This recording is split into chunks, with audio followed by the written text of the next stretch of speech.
ઉડા દ્વારા બનાવવામાં આવેલ દુકાનો 1 વર્ષથી ધૂળ ખાઈ રહી છે। જી હા, આપને જણાવી દઈએ કે વડોદરાના ઉડા દ્વારા બનાવેલ આવેલ દુકાનો 1 વર્ષથી ધૂળ ખાઈ રહી છે। 100 કરોડથી વધુની કિંમતથી આ દુકાનો બનાવવામાં આવેલ છે। દુકાનોની હરાજી માટે વડોદરા ઉડા દ્વારા અનેક વખત પ્રક્રિયા તો હાથ ધરાય। પોસ્ટ વિસ્તારમાં દુકાનો હોવા છતાં ત્યાં કોઈ ખરીદવા માટે ખરીદદાર મળતું નથી।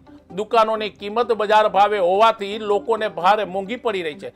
દુકાનની કિંમતમાં ફેરફાર કરી અને વેચાણ કરવા માટે લોકોએ માંગ કરી છે।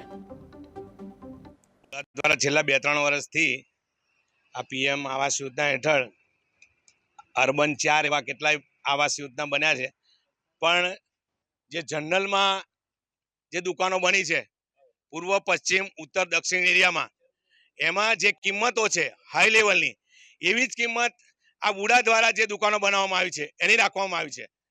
એટલે કરોડો રૂપિયાનો ધુમાડો જ કર્યો છે ખાલી।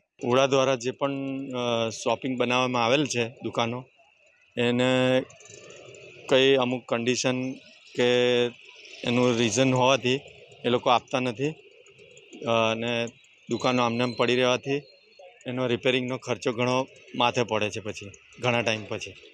એમાંથી 517 જેટલી દુકાનો બાકી છે વેચાવાની।